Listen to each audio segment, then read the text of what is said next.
All right, are we ready for some football? I hope so. Since you're tuned in to Birds 365, and that's what we're going to be talking for the next 2 hours. And when I say we, I mean the Mac and Mac guys. Yours truly, Joe McDonald, along with my partner, John McMullen, who looks like he's in the dark. Did you dip the lights over there in your place, McMullen? No. Why am I that much brighter than you? The problem is, I have these lighting issues constantly. I was on all last night. I have a small house, Jody. I have a house, but I have a small house. So, I have to find a place to do this because there's other people involved. You got this beautiful brick wall behind you. What are you talking about? Are you inside or outside? So I have to find a place, and it moves around. Plus, I'm doing 75 other things, so I have to write about this stuff. I have to do hits for other radio stations. I have to do hits for Sports Illustrated. So I need like a stinking hour to set everything up properly, and I just don't have the time to do it. So deal with it until the sun gets a little bit better. I'm busting your chops, but it looks like my head's attached to my – I went with the black turtleneck here to kind of try and match up with you today, and it looks like my head is being imposed upon my shoulder pad. I don't know. Anyway, somehow we'll get it. You're not clicking on this link to check out the handsomeness of the two hosts. That's pretty much a given. No. You're coming here for the information, the knowledge, and the opinion, and we'll bring that to you for the next 2 hours with two good guests, which we'll give you the details on coming up in a second. But details, the devil's in the details, and that's what it's all about today. Yesterday was the big reveal day in the National Football League.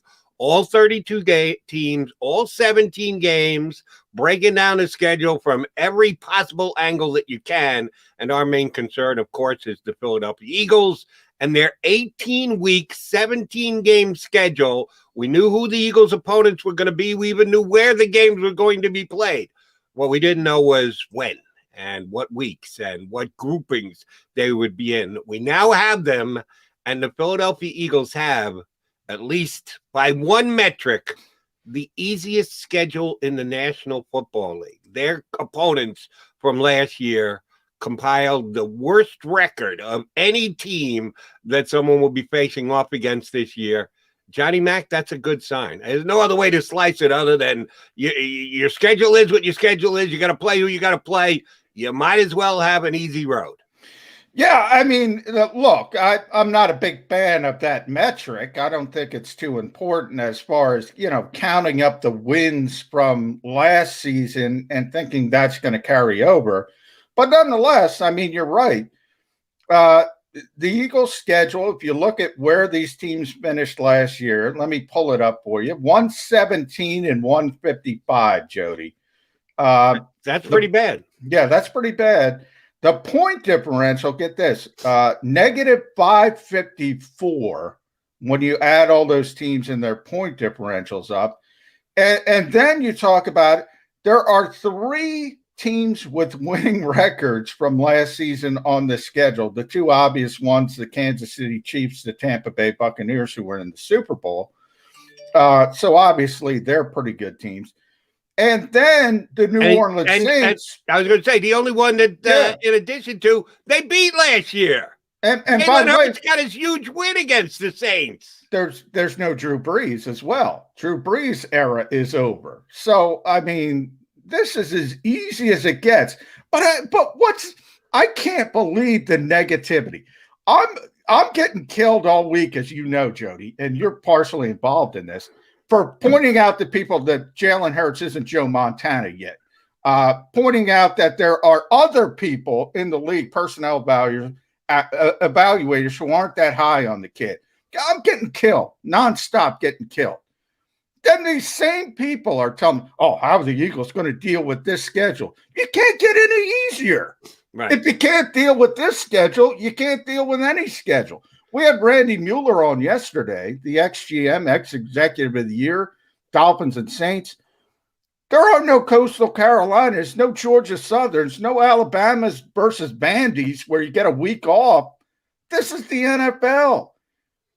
Buy a dog, get ADT, get Comcast security if you're scared. Everybody's got good players in this league. So My point is, you can talk yourself into things. Are the Eagles going to start 0-4? Are the Eagles going to start 0-6? We talked about it yesterday because we had the week 1 game. How do you stop Julio Jones? How do you stop Calvin Ridley? Kyle Pitts, who's never played it down in the NFL. Oh, my God, how do you stop Kyle Pitts? Look, they're going to win some of these games. Calm down. They're not going to go 0-4. They're not going to go 0-6. They're not going to go 0-8. The question is, are they going to be relevant in the NFC East? Are they going to be a 6-win team? Vegas has it most of the betting odds have them at 6.5, over, under, and they're probably going to be right around there. Good season, maybe get to 9. Bad season would be anything under 6. Right. And that's not impossible, but the way that the schedule shook out, the most telltale thing for me was the fact that it is so divisionally lopsided. They start the season playing all the other teams that aren't in the NFC East. They get their interconference games, they're out of division games. They get all of them early, including those 2 very tough games. I went through the schedule and said, all right, where are the games where they got no shot? When a team goes 4-11-1 like the Eagles did last year, you figure going into the next year, there's going to be a bunch of games where they have no shot. And even though both of the games are home games, they play both of the Super Bowl teams this year. Big Red, Andy Reid coming home, taking on the Eagles in Philadelphia, and Tom Brady and his Bucs coming here as well. So if you believe, that anytime it's a home game, you have to give the home team at least a puncher's chance, you can have that opinion. I know a lot of people have that opinion. Personally, I don't. If it's a mismatch and the team is much better, one team has much higher level of talent on its roster than the other, I think you can say, yeah, I think that team's got no shot. And personally, I think the Eagles have next to no shot against either the Bucs or the Chiefs. That's it. Those are the only 2 games for me on this Eagles schedule where I say the Eagles have no chance. There's going to be a whole bunch of games where there'll be an underdog, but underdogs win games, like beating the Saints last year with Jalen Hurts. They weren't supposed to be close or competitive in that game, and they went out winning it. So that's my upside for the schedule is there's only 2 games, and they're both early in the season, and they're both here in Philadelphia. Some people might think that's actually worse. You have to witness it up close and personal. If you're an Eagles season ticket holder, go down and watch Andy Reid and Patrick Mahomes put up a 40-burger against this Eagles maybe questionable defense. And yeah, I think Tampa will come in here and score a bunch of points too against the Eagles. But that's it. Other than that, it's a competitive schedule. And if you like waiting to the end of the season for rivalry games, from week 7 on, their last 7 weeks, 5 against their handicapped divisional NFC least pals, 1 game against my Jets, Jets, and the game which they can't lose, guaranteed non-loss, the bye, which is way late in the season for me. I'd rather see it somewhere in the middle. Anybody who said strategically put it in, I know Tampa had a late bye last year, and supposedly that was a key to their getting it together. And no. Give me the bye right in the middle of the schedule. That's when I want it. I don't want it too early. I don't want it too late. I think the Eagles got it a little late, and it may help out with their winnable games at the end of the year, but it's still too late for my money. End of the season, the Eagles can make some hay. They're going to be below 500 by the time we get to week whatever it is. When is the actual first game? They got the Giants. Oh, we talked about this yesterday, week 12, Thanksgiving weekend. They're going to be below 500 when they get into that juncture of their schedule. But at the Giants, Jets, bye, home Washington, home Giants, at Washington, that's a soft underbelly to a schedule. They're just going to have to be real good, real late. Yeah, I mean, to me, I look at this schedule and I say, it's very good for the Eagles because of what you said. The second half, Jody, is really important to this thing. And if you can keep your head above water to say week 10, I go that game at Denver, which is November 14th. So let's see. We're talking that's the 9th game. It's is it the 9th game or the 10th game? Some 10th game. So if they're 4-6, you say under 500. I think that's really good. I think that's really good, and I think they're in a position to make a run. And again, when I say run, I'm talking about the NFC East. I'm not talking about a push for 500 to be able to steal this weak division. Yes. I'm not talking about championship contender. I'm talking about playoff contender, and I'm only talking about playoff contender because of the division and how bad it is.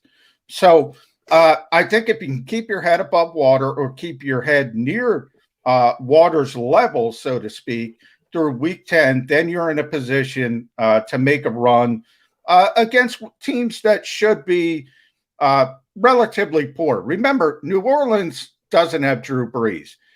You have that tough road trip where you got to go up to North Jersey 2 weeks in a row against the Giants and the Jets, Jody. Do you think they'll stay up in North Jersey at a hotel so they don't have that difficult travel to go back and forth back-to-back weeks? That part, I think people don't realize how important it is, the fact that they don't have to travel long distances for essentially the entire second half of the season. Then you have to bye. I agree with you. Yeah, I'd rather have it smack dab in the middle of the schedule. However, if you are in it, week 14 is a heck of a time to have a bye. And by in it, again, I mean NFC East. And then you have the final month against the NFC East least teams, and that'll tell the tale. If they're not in this thing, if they're not in the NFC's conversation in week 15, this has been a failure of a season. And this will probably not go over well with Eagle fans, but if there is a team that's going to open things up, and we know that didn't happen last year, nobody opened up division. Shoot, at one point, the Eagles were on top of the division, as unlikely with the ending numbers as that sounds. If there is a team that's going to distance themselves in this division, it's going to be the Cowboys. I know Eagle fans don't want to hear that, don't like to hear that. Dak Prescott is far and away the best quarterback in this division. Of course, he didn't play basically all of last year. If he's back, if he's healthy, if he's at the level, and I know there's a lot of ifs, if he's at the level that he was, I'm not even talking about him being better and improved Dak Prescott. I don't know if that's possible. But if you just fairly set the bar at Dak Prescott's usual level so far in his career, if he plays to that level, the Cowboys are going to be the team to beat in this division because they got more offensive weapons than everybody else. The Giants added weapons, but they still have Daniel Jones pulling the trigger, which I'm not a big fan of. You know what Fitzmagic is going to be down in Washington. He'll be Fitzmagic. He'll be Fitztragic. He's going to be both. Maybe a little bit more stability with the Skins because he's a veteran guy, but is he really going to take the Redskins to a 10-win season? I don't think there's any possibility of that. So Dallas is the only way. You agree with me that the Eagles should be in this because the division is as weak as it is. The only team with the potential to actually open it up and put distance between themselves and everybody else is probably the Cowboys. Yeah, I agree because of the quarterback situation. But we do have to see, what Dak Prescott comes back. He's coming off a pretty significant injury, so maybe it takes him a while. I think long-term he'll be fine, but who knows where he is week 1. Maybe it takes him a little bit of to knock the rust off, so to speak. But, Jody, look at them defensively. I mean, they made a change from Mike Nolan to Dan Quinn, so they're shifting gears again on the defensive side of the football. You know what Dan Quinn does, a lot of cover 3. They don't have a lot of talent on that side of the ball any longer. They're trying to rebuild. My point is everybody has holes in this division, and you can talk yourself into things. I see Eagles fans talking themselves into negative things, and it starts week 1 when you talk about, I said the playmakers, Julio Jones, Calvin Ridley, Kyle Pitts. How do we stop these guys? How do we stop them? San Francisco comes in with Deebo Samuel and George Kittle and Brandon Ayuk. How do you stop these guys? Week 3 is Dallas, as you mentioned, with Amari Cooper, CeeDee Lamb, Michael Gallup. The week 4, we go to Kansas City, Andy Reid. It's Tyreek Hill time. It's Travis Kelce. Damn, you're time. Scaring me, McMullen. Exactly. The Eagles are going to give up 200 points in the first 4 weeks of the season. Now, the point I'm trying to make, Jody, now, Eagles fans may not realize it because they're the only team in the league that hasn't had good receivers over the past few seasons. Everybody's got good receivers. Everybody. Good teams, bad teams. That's why it's been such a head scratcher for Philadelphia. Why can't you figure out how to get, forget about Tyreek Hill. Yeah, but we got what we got Devontae. We gave out 10 jerseys last night. We gave out 10 jerseys and come on, it's getting better here, Johnny Mac. It is getting better, and that's the point. Maybe Devontae Smith does turn into a true wide receiver one, and all of a sudden the parts fall into place, and Jalen Reagor, with no pressure on him, becomes a decent option. Dallas Goedert with a bigger role on his plate, a little bit more freedom as a flex receiver. Maybe he turns into a big-time option. Point is, Jody, I mean, this is every week you're getting this. You're talking yourself into things. We see this in the NFL. There are teams who win 6 games that have 1,200-yard receivers. Everybody scores in this league. You find a way to win games. How do you win games? We were talking about Teddy Bridgewater. I thought that was interesting. You brought him up yesterday for something he said. He said something far more interesting on the podcast. Competition makes us better human beings. Yeah. That was Teddy's quote. I'm telling you, I thought Nick Sirianni might want to trade for him yesterday. Yeah. Podcast-wise, though, he said something really interesting about Matt Rule and Carolina, and more so Joe Brady. They didn't practice 2-minute stuff. They didn't practice red zone stuff. He was really upset about how they ran practices. So you have the Carolina Panthers. Everybody's got problems in this league. Again, you can talk yourself into things. In a positive way, you can talk yourself into Jalen Hurts being a superstar. In a negative way, you can talk yourself into how is the superstar at quarterback going to lose 6 straight games? Well, some people have talked themselves into both. I don't know how. Well, the Eagles can't go 17-0 and 0-17, can they? That's a virtual impossibility. No. Well, you know what's an impossibility? To be a playoff team with a great quarterback and be a non-playoff team with a great quarterback. If you got a great quarterback, you're going to be a playoff team. Trust me. Well, the Falcons weren't last year. I think Maaddi Ice is close to a great. He's a very good quarterback. He's very good. All right, I'll clarify. You should know better.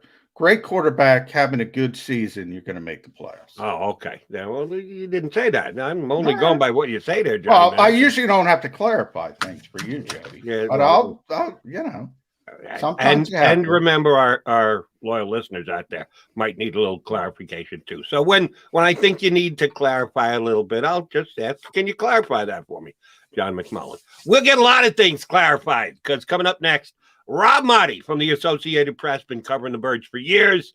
Rob's does a great job covering all sports here in Philadelphia, but probably the Eagles as well as any other team that he covers. Hasn't joined us in over a month. We haven't had the Maaddi man in a month. Looking forward to talking to him coming up next. A little bit later, you recognize him from his work on 6ABC. Jeff Skversky, sports director at 6ABC, will hop aboard with us later here on the day after the NFL reveals its schedule. The Eagles schedule for both Johnny Mac and I, pretty tough early, doable late.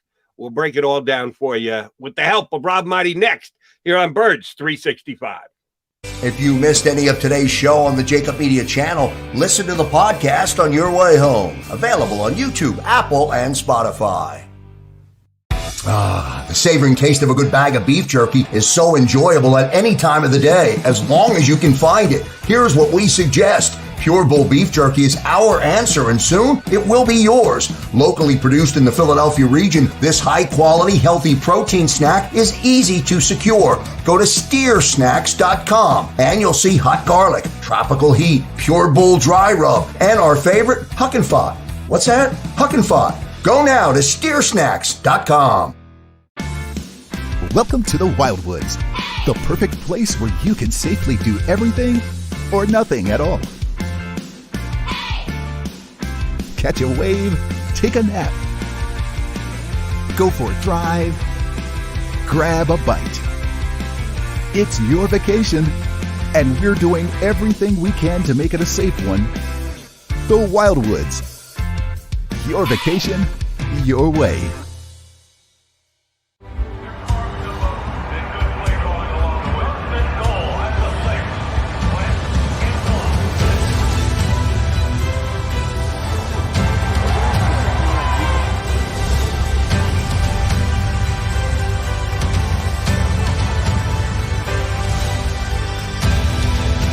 Field of life, First Trust Bank is there for you.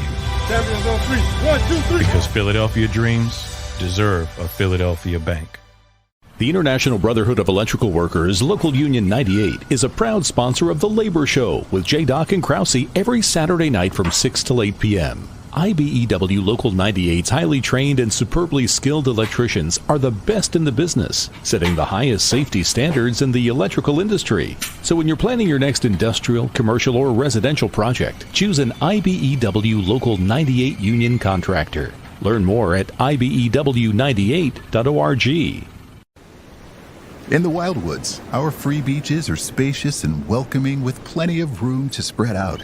Your seat will be waiting for you when you're ready to visit. The Wildwoods, creating cherished family memories for generations. D-A-T-L-E-S-E-O! Jody Mack, the legendary sports talker, joins forces with NFL insider John McMullen.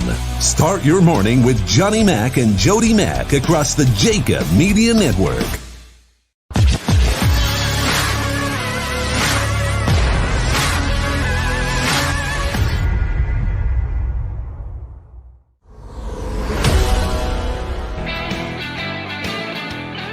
Thursday affair here on Birds 365 with the Mac and Mac guys, John McMullen, Jody McDonald.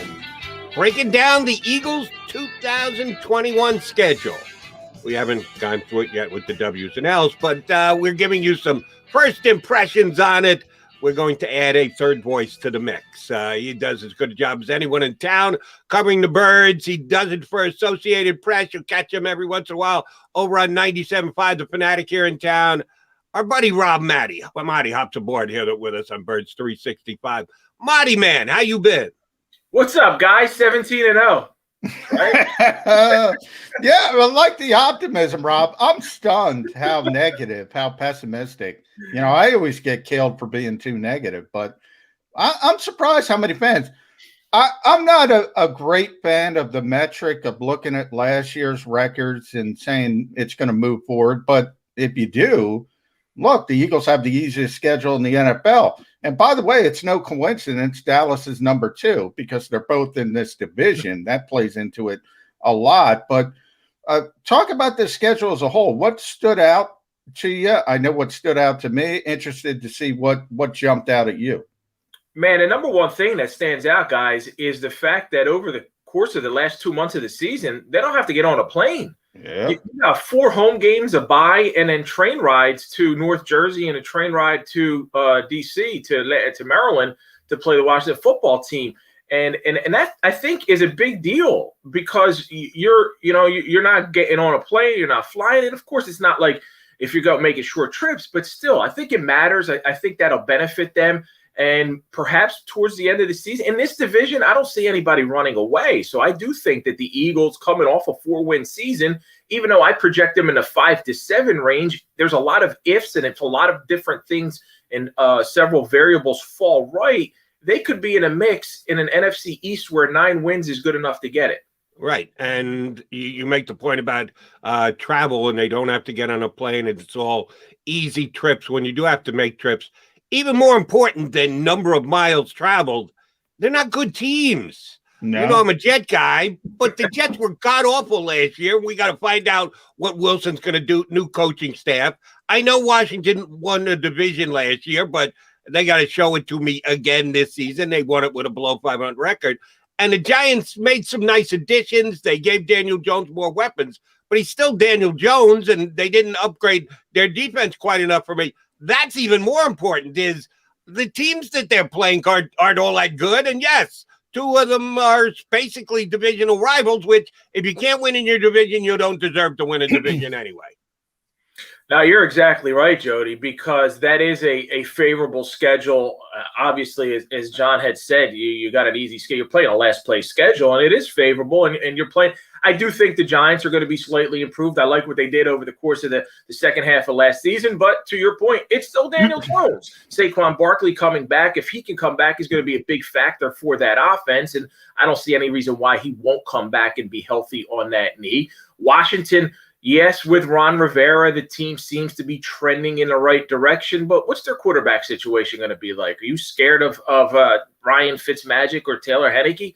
I'm not. So, yeah, the schedule, and the Jets are the Jets. So the schedule is favorable in so many different ways that way. It's a little tough though in the beginning. You got to get through some difficult matchups, and we'll see what this team looks like, because right now we're just project. We haven't even seen them on the field in practice. I know John's eager to get out there tomorrow though. Yeah, hope. Well, and by the way, Rob, we're only getting access to individual drills and walkthroughs. I'm not happy with that. Rookie camp, you should be able to watch the whole thing, but that's some inside baseball. I do want to bring up another thing. Even the winning teams on this schedule, Kansas City, Tampa Bay, the Super Bowl teams, New Orleans, which, by the way, doesn't have Drew Brees, they're all at home. They're all at Lincoln Financial Field, 70,000 people. And Tampa Bay, Rob, short week, Thursday night game. And you know how teams that have to travel on the short week, that might be the biggest upset spot of the year for the Philadelphia Eagles. Kind of like the Eagles going to Green Bay on a short week 2 years ago and running the ball down a Packers' throat, winning that football game, and then Doug Peterson getting reprimanded for running the ball too much by Jeffrey Lurie. Oh, wait, I'm going off on another tangent. Now, I looked at that Buccaneers-Eagles game, just like you, that Thursday night coming here, and kind of in my mind likened it to the Bucs playing Chicago last year. I believe that was a Thursday night. Remember when Brady forgot it was fourth down? And things worked out for him. He went on and won a 7th Super Bowl. But that could be a spot, like you said, where it's prime for an upset. So the schedule to me seems favorable. Now the product, what goes out there on the field, has to match. And I'm somewhat excited about this team, because everyone I've spoken to, guys, who's either had any kind of experience with Nick Sirianni, whether it was played for him, coached with him, whatever, has spoken so highly of him. Not just the energy and the enthusiasm, but beyond that, more importantly than that, his X's and O's, his ability to, as a teacher, his ability to diagram plays, to be creative, to allow as yesterday we heard Kenny Gainwell say, the playbook is set up for playmakers. Well, the Eagles got a couple playmakers in here now, and Devontae Smith. So let's see what he can do. But I'm really excited and higher on this team now than I was, say, a month or two ago. Yeah. Oh, by the way, guys, the Bucs are going to come in here and roll by double digits. There's going to be no upset there. Tom Brady is probably, upright. But I'm just pointing out that if it were a Sunday game, I would say you're 100% right. But that Thursday game puts a little. See, this is where I disagree with you. And Rob, please hop in here. Because it's a short week. Anytime it's a short week for me, advantage coaching staff. And we've got the coaching staff that just kind of surprised everyone, winning a Super Bowl as compared to a wet behind the ears, still early in the season coaching staff. Nick Sirianni still learning on the job as he goes. I think that's a coaching staff mismatch, and that's why I think the Bucs will win that one by double digits. What is it, October? So the weather's not going to be a factor. Gronk can ride in here on his in his flip-flops and shorts like he prefers. Brady, it's not. He's not going to worry about no frozen tundra at the link. So, I mean, I see your point, Jody. I'm still taking the points right now. Yeah. I mean, it's a long shot, but I'm saying I'm trying to give the people some hope, because one of the things, Rob, I've said, and the front part of the schedule is the difficult part. And if you start week 1, and I mentioned this with Jody before you hopped on, you have Julio Jones, you have Calvin Ridley, you have Kyle Pitts now in Atlanta. Week 2 with San Francisco. You know how explosive they are with Kittle and Samuel. Now they're healthy. Brandon Ayuk, the Cowboys, CeeDee Lamb, Amari Cooper, on. And then the Chiefs come in week 4. how do you stop those teams when Zach McPherson might be your outside corner opposite Darius Slay? Oh, that's a big mystery right now. And it's the matchups don't favor the Eagles at all defensively. And that's, as much as I like what they've done offensively to bring in some weapons and to build around Jalen Hurts, and guys got to be healthy and play to their potential. On the defensive side, my biggest concern right now would be the secondary, because you still got Rodney McLeod coming back from another knee injury. You got young guys stepping up, and Zach McPherson, the 4th-round pick, is he even penciled in as the starter opposite Darius Slay right now? I think they really got to dip into that free agency market there. Some of these guys who are still out there, whether it's Nelson or someone else, a veteran corner to come in here and kind of try and solidify things, because you point that out. There's a lot of matchups that are going to be very unfavorable for the Eagles from a passing game standpoint. You mentioned Nelson. Gary and Conley's name gets thrown around all the time. We know who the guys are who are still out there, and we bring them up on almost a daily basis on the show. You reference them in articles you write. They're not here. They're not anywhere else. They haven't signed, but they're not here.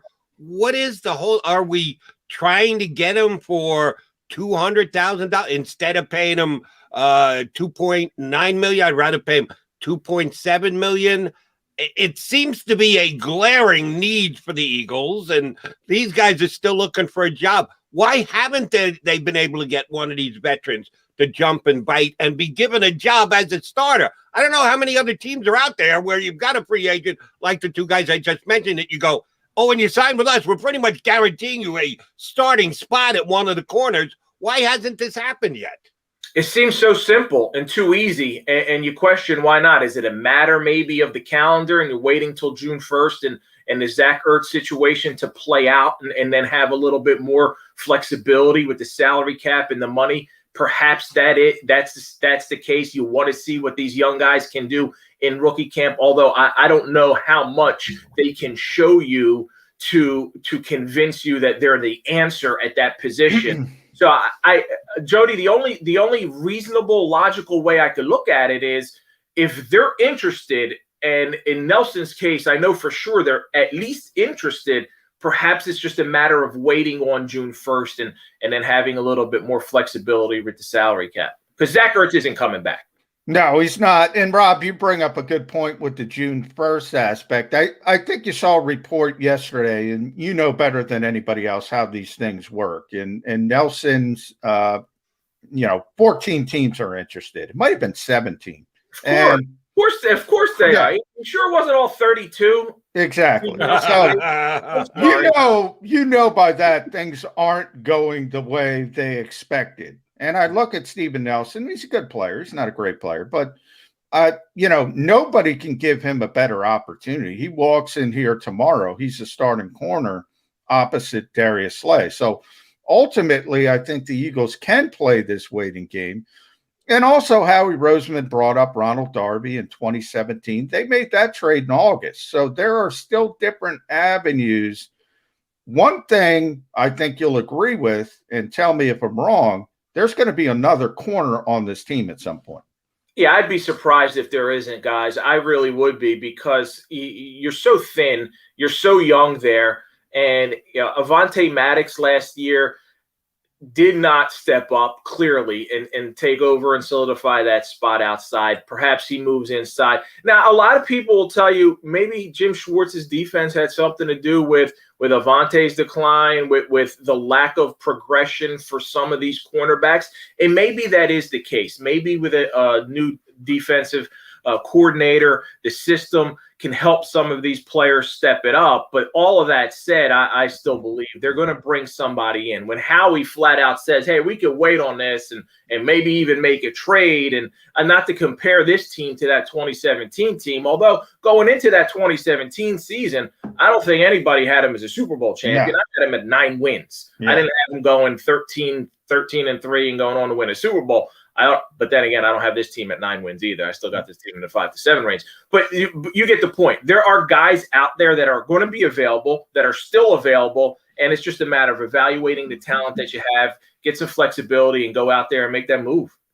Can I make one point? John references. He does it about once a show. And well, he should, because it's a direct quote from the general manager of this football team. Turning back the clock to the Ronald Darby acquisition.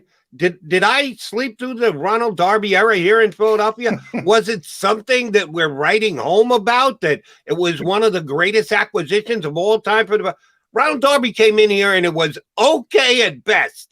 For me, he was below average. That's just my evaluation of Ronald Darby's play. So if that's what we're using as a template for, we can reproduce what we did when we picked up Ronald Darby.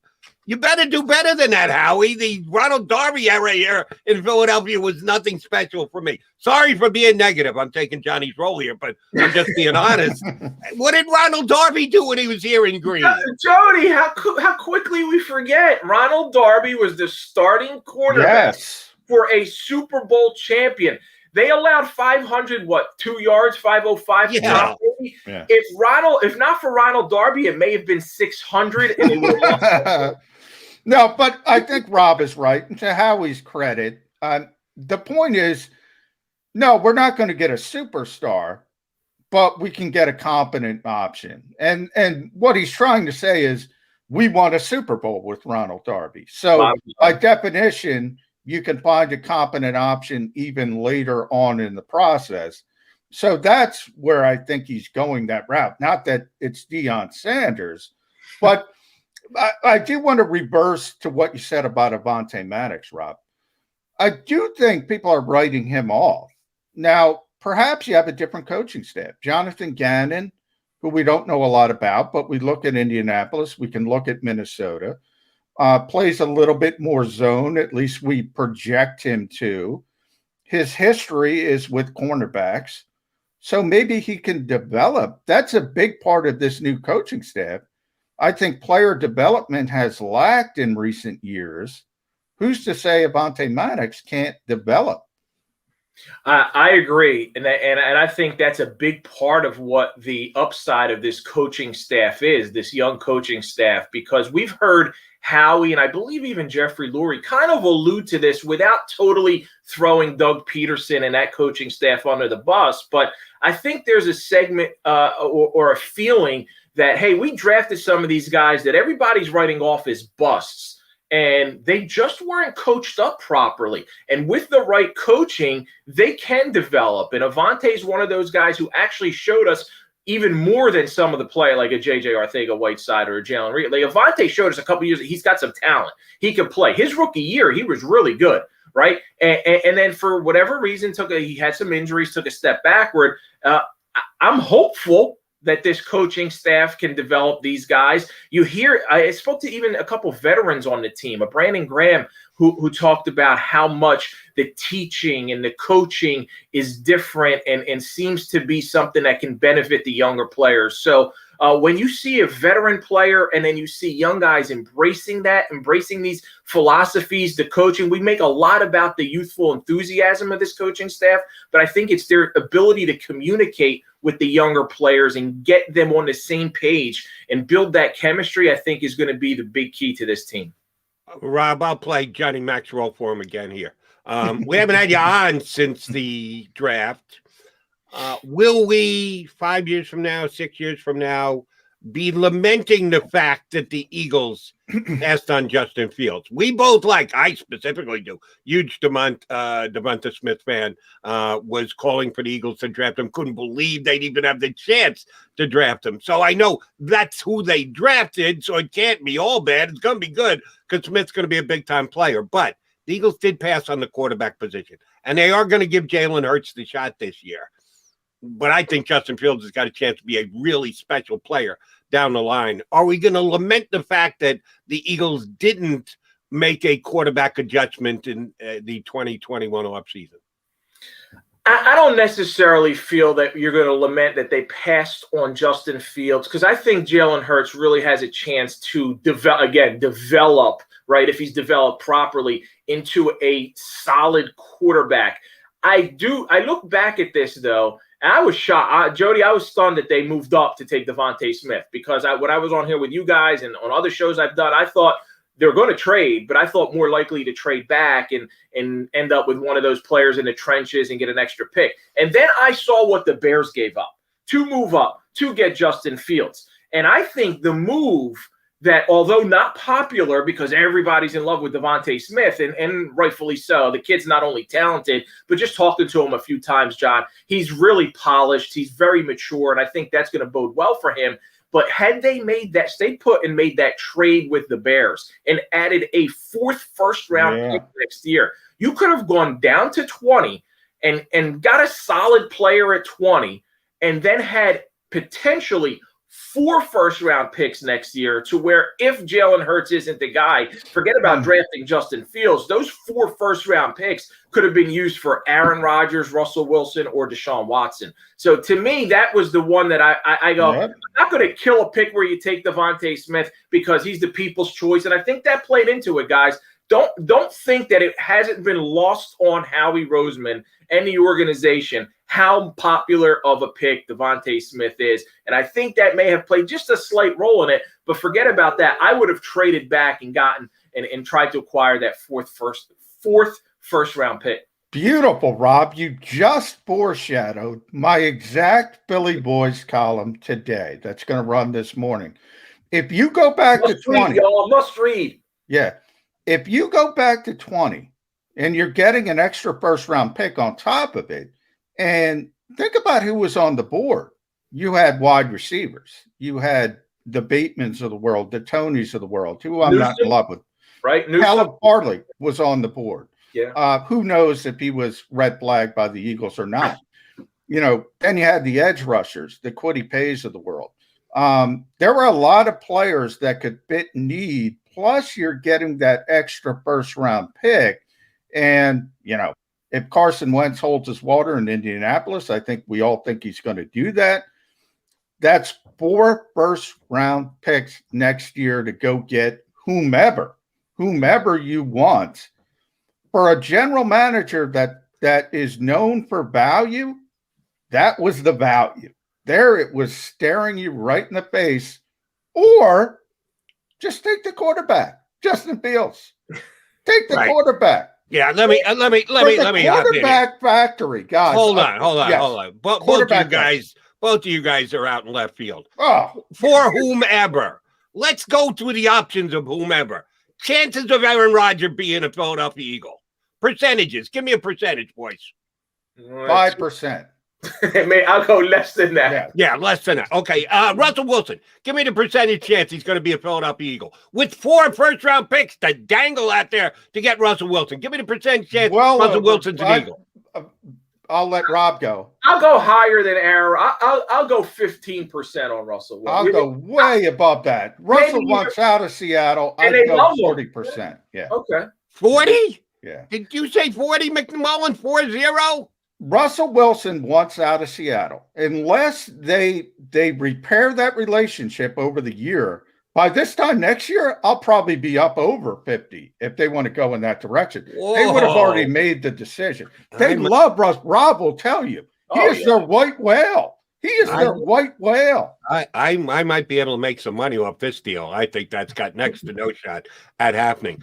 Deshaun Watson, I think he's got a better chance of being out of the league than actually being here in Philadelphia. You've got to at least factor that in. Here's what those 4 first-round draft picks are going to turn into if they had gone that way, gone that direction.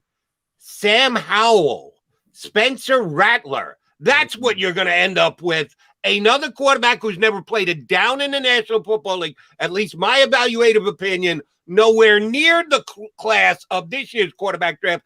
And I don't think any of next year's quarterbacks are going to be as good a player as Justin Fields is. So if that was the move to move back, I think you're moving back for another roll of the dice at best. Well, then take the quarterback. That was the second part of it. That part I agree with you. But both of you were singing the tune of, let's trade back to get that 4th pick to get whomever. I'm telling you, whomever is Sam Howell. Howie's Mr. Let's make a deal. He's never afraid to make a blockbuster. He's in the mix. He kicks the tires on any player out there who's available. if he was armed with 4 first-round picks and Aaron Rodgers, Deshaun Watson, and Russell Wilson, and you got a great point about Watson. I don't know what his situation is going to look like, but I got to think at some point he's going to be back in the NFL. If they're there available and Howie's armed with 4 first-round picks, I think the only thing that would be standing in his way is Jalen Hurts' incredible development as a sophomore in the NFL, and that has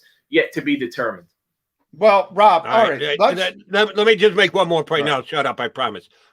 Here's what I remember.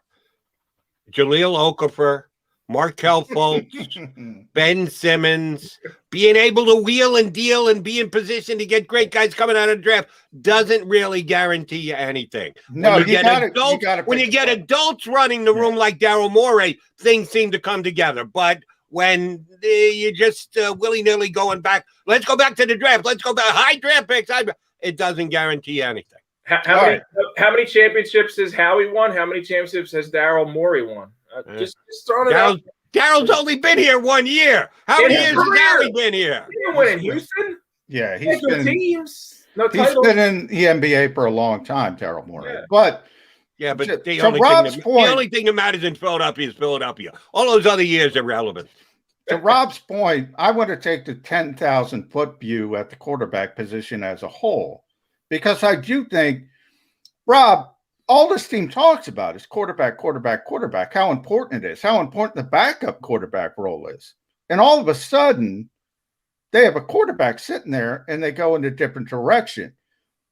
How much did the divorce with Carson Wentz make this team a little bit more cautious? Or did it not? Because I see caution. I don't think so, John. I don't think they passed on Justin Fields because of how things played out with Carson and Jalen. I think they passed on Justin Fields because they feel that Devontae Smith is that much of a upgrade at that playmaker position, and they feel in Jalen Hurts what they've seen. And although they won't tell you this, although they won't commit to him publicly, although everything they say is competition, I feel that they really have invested in Jalen Hurts. They know they invested in Jalen Hurts, and they think that Nick Sirianni and his coaching staff can develop him to a point where he's going to be more than just a competent NFL quarterback, because competent NFL quarterback isn't good enough. You need to be a star quality, and he's got all that. We've talked about Jalen. He's got all those intangibles. He checks all the box for intangibles. No question. Yeah, it's just get your accuracy, your footwork, your mechanics, and let's go. And I think they feel that they can develop him. Then let me ask you this. If they showed their devotion, as short-term as it may be, to Jalen Hurts, they have all these potential picks, 3 potential now, could have been 4 if they had gone the other direction, as you guys noted. What does Jalen have to do for them not to use all those assets to get another quarterback next year? In your evaluation, Rob, what does he have to shoot? What does he have to prove? Is it going to be determined by one-loss record? Is it going to be determined by quarterback ranking? How will the Eagles know, yeah, we're good, we made the right call by not drafting Justin Fields? Jalen Hurts is our guy going forward, or, yeah, okay, now we got these extra assets. We're going to have to use them. We're going to have to go in another direction. How are they going to make that call? Jody, that's a terrific question, and I don't think it could be measured by numbers, because you can't pin it on wins and losses, because look at Deshaun Watson. He won 4 games last year. He won 4 games last year, and if he wasn't going through what he was going through, he'd be worth 5 first-round picks, because he had a tremendous season. He's that good of a quarterback. So I don't think you can judge Jalen this season based on his one-loss record. And I don't know that quarterback rating, ranking, 15 touchdowns, 14 interceptions is going to be the be-all, end-all determining factor for him. I think it's feel. I think how he commands the huddle, how he performs, what plays he leaves out on the field, what plays he's able to make, what plays do they feel confident in him running, how he takes control of the team on and off the field. So I think these are things that are going to be measured not just in hard line wins and losses and stats, but in all of the other areas that they can see, and they can probably, and they certainly for sure will know and see better than we can. So from the outside, we may be looking at, well, he's 2-15 or he's 5-12 and he's got 18 touchdowns and 13 whatever it may be, they'll have a better feel. But yet, having said all that, I don't know that this one season is enough. When you're in a rebuilding year with a team coming off 4 wins and a lot of young players and a new coaching staff, I don't think it's fair to Jalen Hurts to put him out there for a 17-game trial run and say, all right, whether or not you're QB1 in 2022 is based on what you do as a sophomore in a rebuilding season. I think that could be a little bit premature to make that evaluation, but they'll certainly know better in December than they do in September, and they'll know more in January than they do in November. Yeah, last one from me, Rob. And then also I want to give you a chance to talk about your Faith on the Field show, which you're syndicating in different cities around the country. But so talk about that. But also, I thought what you brought up is been sort of concerning to me, in the fact that I don't know what Jalen Hurts can do to prove to this team he's the long-term answer this year. We started this conversation talking about the schedule. You have him at 5 or 7 wins. Guess what? That's not going to capture the imagination of anyone. That might not be fair, as you point out. Is there a path for Jalen Hurts other than success, other than playoffs, where he can earn the trust of this team?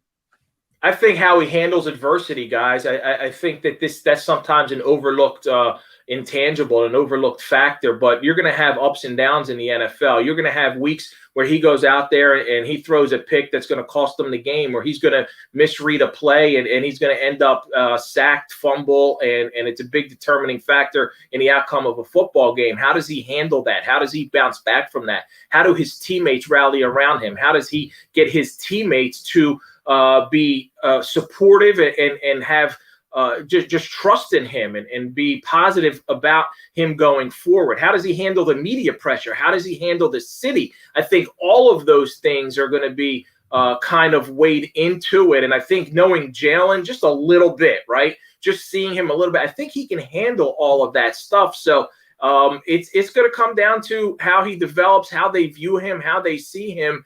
But it's going to be tough. It's going to be hard to really make an accurate assessment. And you could be in a situation where we're sitting here at this time next year and Jalen was, so-so season on the field and they weren't sure and they went and used those picks, like Jody's suggesting, to get a Sam Howell or to get somebody else. And then maybe Jalen goes on and has success elsewhere. So I don't think that Jalen Hurts' NFL future is going to be determined by what he does in 2021 for him. But his Eagles' future may very well be determined by what he does in 2021. That's a good point. Rob, we haven't had you on since the draft, and we've certainly referenced and talked about Devonta Smith and the machinations to move up and get him and what he can do for this team. But the Eagles continue to draft thereafter, and we haven't gotten a chance here on the show to get your opinion on the overall Philly draft. Take Devonta Smith for what he's worth, put him aside. The rest of the draft, Howie Roseman selections, and the move the Eagles made. Good, bad, indifferent. What kind of grade did you give him? It's really hard, this, guys, to judge a draft based on not even seeing the guys out there. I could go individually and look quickly at Landon Dickerson and say, if, with that qualifier, if he's healthy, I love the pick. I mean, my man can go out there and do cartwheels at 333 pounds. I just learned what cartwheels are, by the way. So the fact that he can do that, tremendous athlete, man. I really like Landon Dickerson and his potential. Kenny Gainwell, for me, could be a guy who's a steal of day 3. I love this kid's his confidence, man. I'm a rare breed. Doesn't look at anybody else. There's no one like me. I don't copy anybody's game. I really like what he could do. I think Jacoby Stevens, a 6th-round pick, has got an opportunity to be an impactful defensive player for this team. And then Milton Williams, the 3rd-round pick, there's a lot of versatility there. We all know about how the fist bump shook out in the 3rd round, and they ended up with Milton Williams. Somebody even asked him about that yesterday. John, I forget who it was. Yeah. Hey, were you aware, basically that Tom Donahoe didn't want you, and he handled that well. But If you have a stud in Devontae Smith, a potential anchor on your offensive line in Landon Dickerson, if healthy, and a day 3 contributor in Kenny Gainwell and Jacoby Stevens, you did pretty good. We'll see if that plays out. Oh, and I forgot that Rob obviously listened to his AP football podcast as well. I got to get your thoughts on Aaron Rodgers. What is going to happen, Aaron Rodgers? To me, I see Denver or Green Bay. I don't see another path. Yeah, you're at the point now, like San Francisco, how could they be an option? They just went out and traded to move up for Trey Lance. You look at, could they really flip him to Seattle for Russell Wilson, a blockbuster of all blockbusters? No, I don't think that's going to happen. It very well may come down to Aaron Rodgers forcing their hand by sitting out a year, by retiring, by doing something like that. I refuse to play there. I'm not coming back. I don't think any situation is not mendable. I always think that you can, when you have grown men, I don't care what's happened in the past, whatever it can be, I think you can sit down and you can mend things. So obviously that's going to be the Packers' first route, and it should be. It's Aaron Rodgers, so you better do whatever you can to make the guy happy. But Denver would, if he's going to be moved, Denver has to be the leading candidate. Tend to agree. I don't think he's going anywhere else. Maybe I'm sitting in John's chair. I'm Mr. Negativity. I think he's going to sit out. I really do. I think that he's going to start the season on the sidelines. Now, will it play the whole year? That I'm not ready to commit to. But he's not showing up in camp. I don't think there's a trade to be made. I think he's going to actually start the season watching Jeopardy reruns at home. But that's just me. Call me Mr. Negative today. It's going to get ugly. Definitely. I certainly see that too. Mr. Maaddi, always a pleasure. Thanks for coming on. You know we're going to have you back plenty over the course of the upcoming year. Thanks for hopping on with us today, big guy. Always fun with you guys. Great job you both do. Thanks so much. Thanks, Rob. That is Rob Maaddi from the Associated Press here with us on Birds 365. All right, Mac and Mac guys coming back. We'll continue to break down the schedule and the way this Eagle roster plays into it. What you see, tough early, easy late, how it plays. Come right back. John McMullen, Jody McDonald here on Birds 365. If you missed any of today's show on the JAKIB Media channel, listen to the podcast on your way home. Available on YouTube, Apple, and Spotify. The savoring taste of a good bag of beef jerky is so enjoyable at any time of the day, as long as you can find it. Here's what we suggest. Pure Bull beef jerky is our answer, and soon it will be yours. Locally produced in the Philadelphia region, this high-quality, healthy protein snack is easy to secure. Go to steersnacks.com, and you'll see hot garlic, tropical heat, Pure Bull dry rub, and our favorite, Huck and Fod. What's that? Huck and Fod. Go now to steersnacks.com. Welcome to the Wildwoods, the perfect place where you can safely do everything or nothing at all.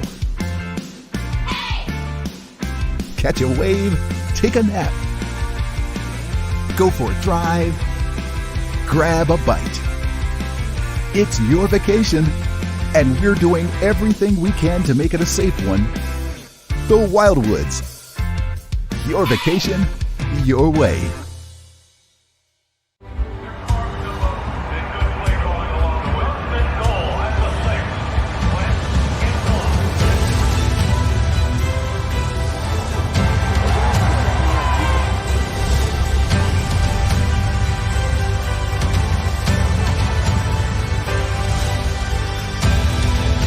Field of life, First Trust Bank is there for you. Champions on 3. 1, 2, 3. Because Philadelphia dreams deserve a Philadelphia bank.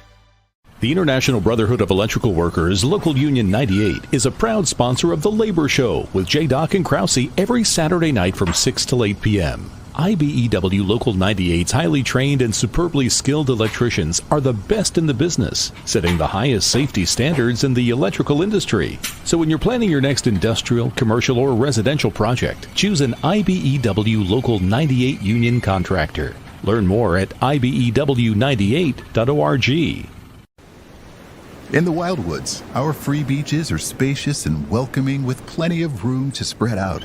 Your seat will be waiting for you when you're ready to visit. The Wildwoods, creating cherished family memories for generations. Jody Mack, the legendary sports talker, joins forces with NFL insider John McMullen. Start your morning with Johnny Mack and Jody Mack across the JAKIB Media Network.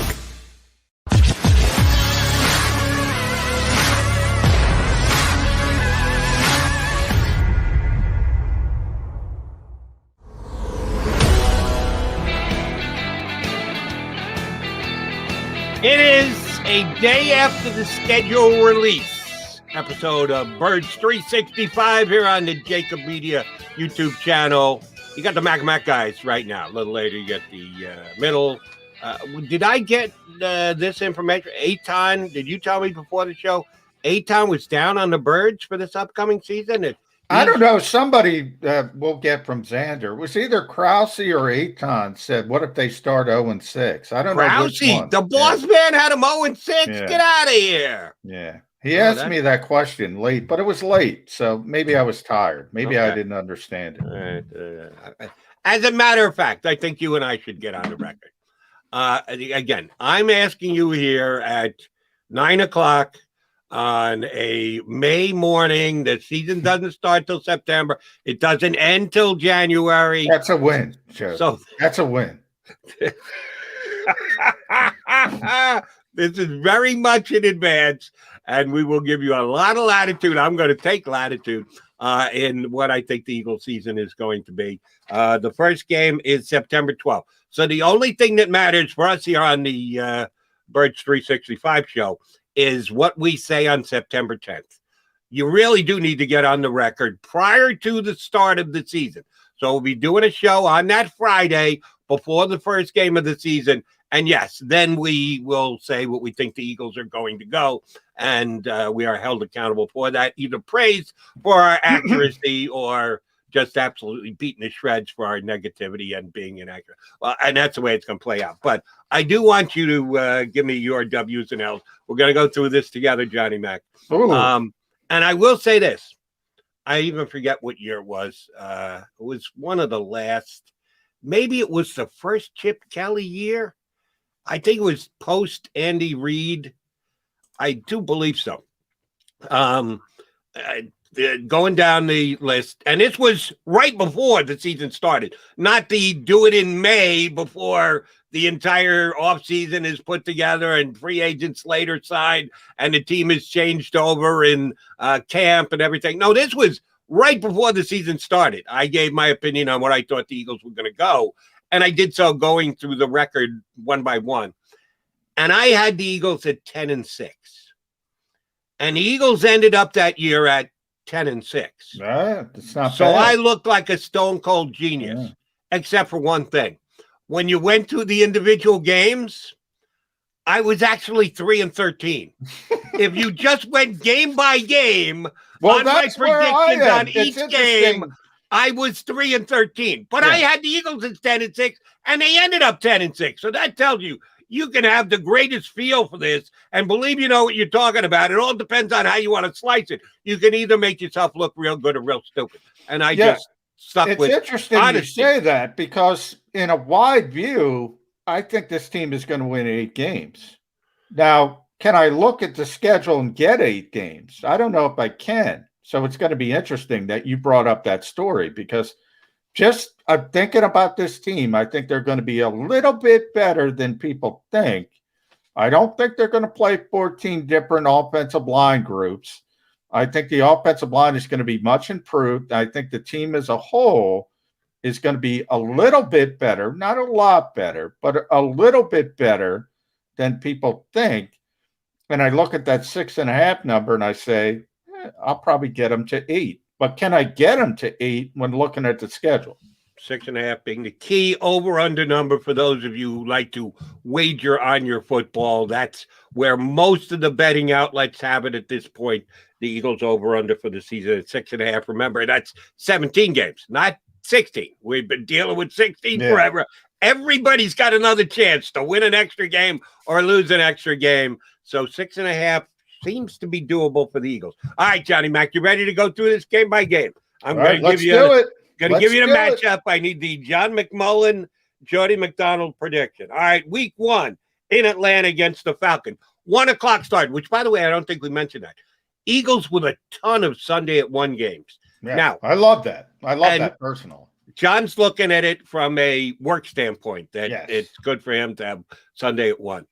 I'm just looking at it from a viewer standpoint. As a matter of fact, I'm planning on working Sundays on CBS Sports Radio this year. So I'm going to be here at home watching it on TV like everybody else. But just the fan in me, I like Sunday at 1. That's when football is supposed to be played by my home. I've lived here on the East Coast my entire life. I've never lived on the West Coast where the times get all different.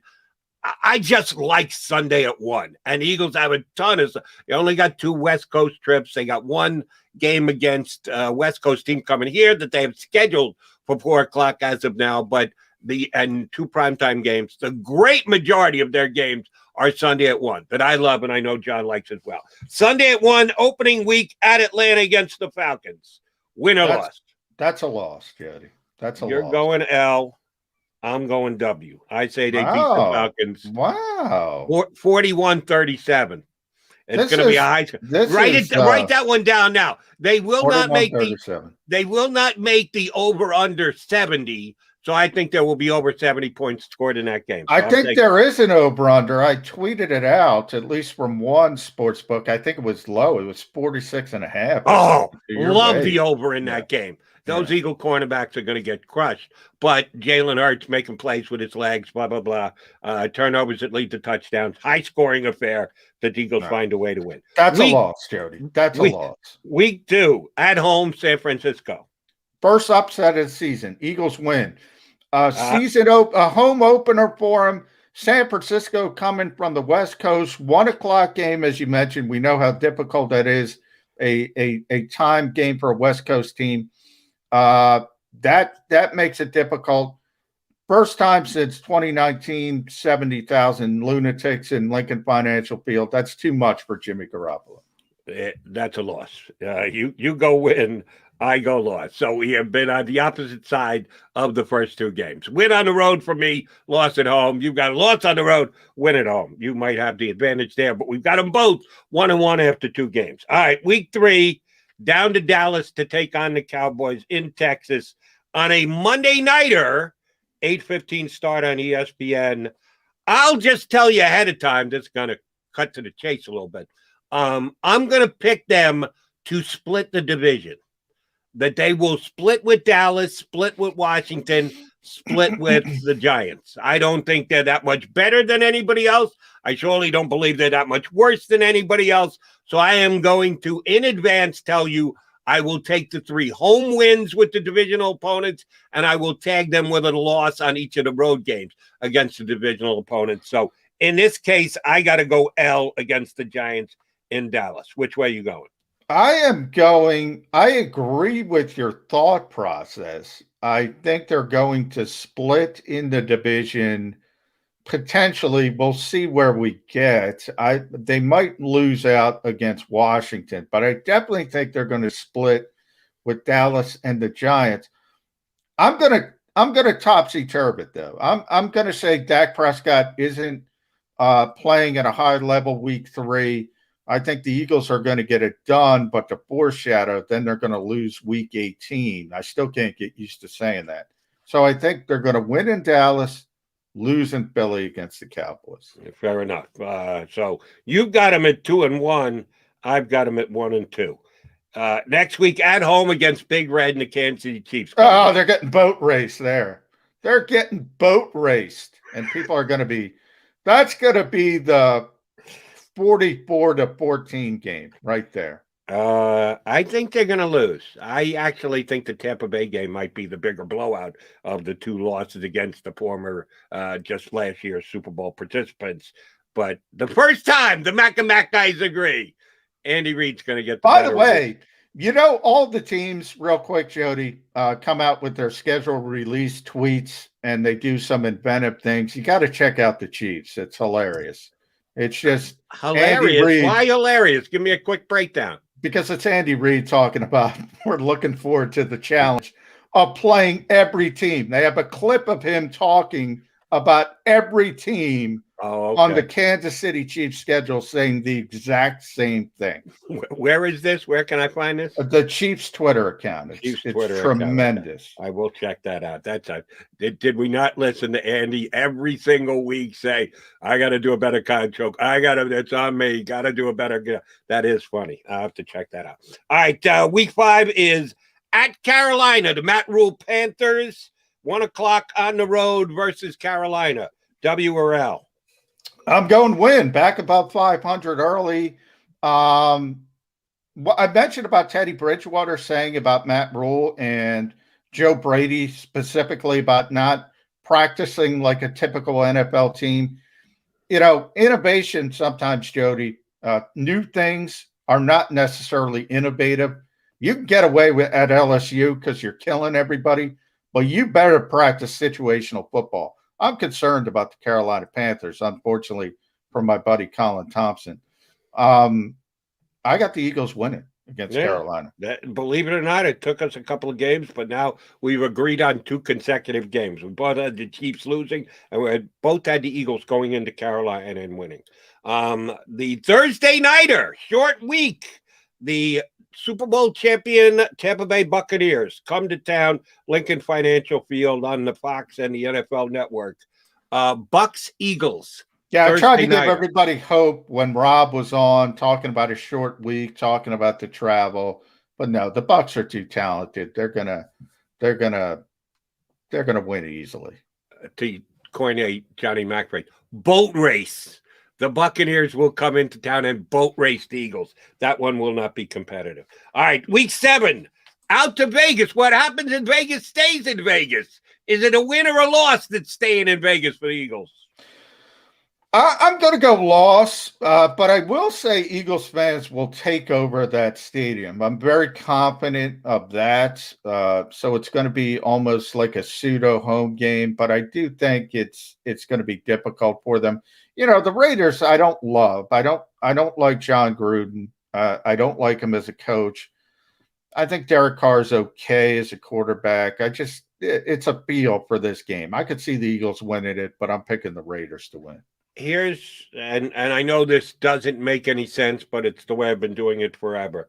The next 2 games are road games against non-divisional opponents at Vegas, at Detroit. I think they're going to go 1-1 in those 2 games. I think if they beat the Raiders, then they'll stub their toe against the Lions next week. If they find a way to lose to the Raiders, pressurize, get up a little bit more, try and beat the Lions. So I think they'll go 1-1. Which do I think most likely they'll win? Probably the Detroit game. So I'm going to give them a loss against the Raiders. You gave them a win? No. Loss against the Raiders, same as you. I'm going win against the Lions. Win against the Lions. So same type of reasoning. Yeah, same type of reasoning. We've ripped off 1, 2, 3, 4, 5 in a row. We disagreed on the first 3 games. We've agreed on 5 straight. Let's see if that ends. Chargers, week 9, coming here to Lincoln Financial. I think the 4:05 start time helps the Chargers. I think the Chargers are better than people think. I love Justin Herbert. I love him. I think he's going to be a star quarterback in this league. I think the Chargers come in here and win that game. Well, much like the last 2 games, they've got the Chargers at home and then at the Broncos. Chargers at home. I think the Chargers have a better roster, but it's a home game, so they got a chance to win it. At the Broncos, going out to Denver, that's tricky. But I don't love the Broncos roster. I don't like their quarterback. So they're 2 very similar games, even though one's at home, one's on the road. I think they'll get the split here again. I think they'll win one and they'll lose one. I'm going to say they win the home game and lose the road game. So I'm going to give them a win here against the Chargers, but I'm going to give them a loss at the Broncos the following week, even though we have no idea who's going to be the Bronco quarterback. Could be Aaron Rodgers, or it could be Teddy Bridgewater, it could be Drew Lock. So you gave them a loss against the Chargers, but a win against the Broncos, or another loss, back-to-back? No, loss? I'm going back-to-back losses. The Chargers are going to beat them. Obviously, the Broncos are going to beat them if they have Aaron Rodgers. Now, if they don't, it's more difficult. I do look at it as a road game, a difficult place to play. However, So I do have the Broncos winning that one, although it makes it a lot easier for the upsets if it's Teddy Bridgewater or Drew Lock. So a lot depends on Aaron Rodgers and what happens. But I still am going to chalk it up as an L for now. That's why these picks are certainly subject to change. We make them now, but we can change them later. All right, next week, Saints, who the Eagles beat last year. Now, Drew Brees did not play in that game. Drew Brees will not be playing in this game this year because he's officially retired, but that could change too. Maybe the Saints get out 0-3 and they go, yo, Drew, you want to come back here? And he gets up to speed in 2 weeks. So who the hell knows? Saints here in Philadelphia, 1 p.m. on Fox. You got a W or an L for Philadelphia? I got a W, Jody. I think the Saints are in trouble. I think the Saints are going to go in a real negative direction without Drew Brees. It's just not easy to move on from that. I think just as people start to get a little bit desperate after 2 consecutive losses, I think the Eagles jump up and give them some hope, beat the Saints. All right, so you're going W. I'm going to L on that one, and I gave you the first week score. What'd I say? 41-37, somewhere thereabouts. Over under 70. Take the over. If the over under on that game is 29, I would say take the under. I think that's got 13-12 written all over it. I just think it'll be an ugly football game. The Saints, you're right, doing next to nothing offensively, but their defense is still pretty damn good. For some reason, I think it's going to pour on November 12th. That one played in the slop, in the rain here in Philadelphia, 12-11 final. Yeah, and I got the Saints getting to 12. So that's bad news. I got that one down as a loss. All right, now we get into the hometown portion, the Northeast portion. Don't have to go anywhere. All divisional opponents and the Jets and a bye mixed in. Last 7 weeks of the season. November 28th at the Giants. That's got to be an L for me because I said I was going loss home and road. What do you have? Same here. Home and road is going to be the issue here. So I have them losing to the Giants up the Turnpike and beating them at Lincoln Financial Field. Gotcha. Jets the next week, 2 straight roads into MetLife Stadium. W or L? Sorry, that's a W for me, Jody. The Eagles are going to find a way. As you know, the Jets have never beaten the Eagles. So why start this year? I do, unfortunately, know that. But the Jets get them all the time in the preseason matchup. Well, they have beat them in the preseason. They'll play them again this year in the preseason. But, yeah, I'm going to give the Eagles a win on that one. All right, Washington football team here. For me, that's a W. For you, that's a? That's a W. They're going to split with Washington, and I'm with you. The whole division is going to be a split. The only difference is I had Dallas. They're going to win in Dallas, lose Dallas week game. 18. Understood that. Which, by the way, maybe you know this. Maybe I should know this, and I don't. That game is yet to be determined. Start time or broadcast outlet. Do we know why? Saturday. It's a Saturday-Sunday thing. That's one of those Saturday-Sunday weeks. And it could be on either day. That would affect, obviously, the TV broadcast as well. Okay, so it could actually be Saturday, December 18th, rather than Sunday, December 19th. All right. The following week, December 26th, day after Christmas, they are at the Giants. No, home against the Giants. So that's the win against the Giants I have. I think you have too, because I have win them losing. For me, correct. And Washington week 17, that is at Washington. I have that as an L. As do I. And then week 18 I have as an L. So I think that gets me to 8 wins. And I got that as a W because I had the Dallas loss earlier in the season. You got it as an L. So John McMullen, losses for the Philadelphia Eagles. 1, 2, 3, 4, 5, 6, 7, 8, 9, which means you've got 8 wins. Losses, Jody McDonald for the Philadelphia Eagles. 1, 2, 3, 4, 5, 6, 7, 8. Wow. Look at you. 1, 2, 3, 4, 5, 6, 7, 8, 9. No, we're both at 8-9. We both have the same exact record. Some of the games going differently, but we have the same exact record for the Philadelphia Eagles.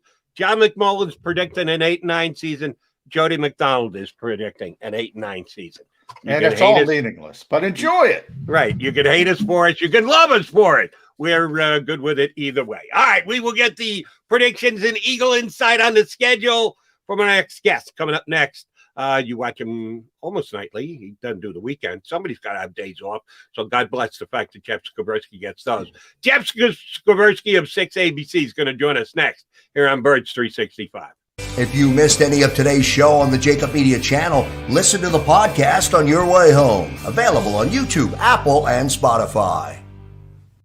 The savoring taste of a good bag of beef jerky is so enjoyable at any time of the day, as long as you can find it. Here's what we suggest. Pure Bull beef jerky is our answer, and soon it will be yours. Locally produced in the Philadelphia region, this high-quality, healthy protein snack is easy to secure. Go to steersnacks.com, and you'll see hot garlic, tropical heat, Pure Bull dry rub, and our favorite, Huck and Fod. What's that? Huck and Fod. Go now to steersnacks.com. Welcome to the Wildwoods, the perfect place where you can safely do everything or nothing at all. Catch a wave, take a nap, go for a drive, grab a bite. It's your vacation, and we're doing everything we can to make it a safe one. The Wildwoods. Your vacation, your way.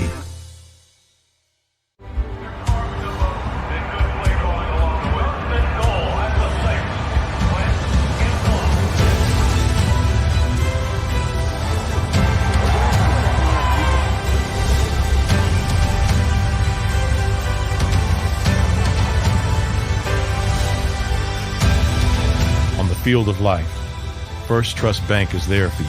Champions on 3. 1, 2, 3. Because Philadelphia dreams deserve a Philadelphia bank.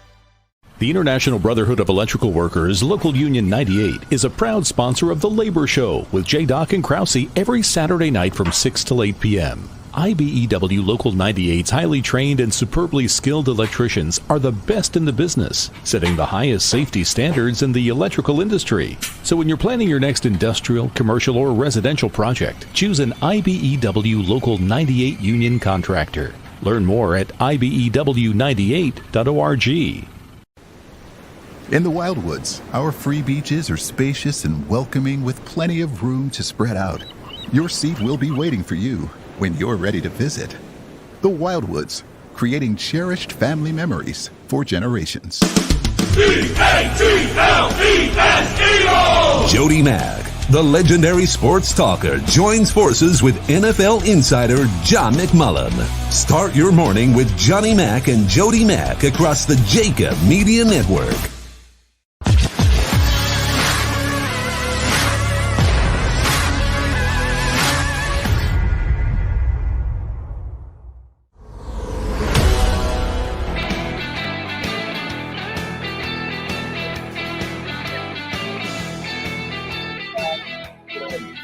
Birds 365 with Mac, John McMullen, and Jody McDonald.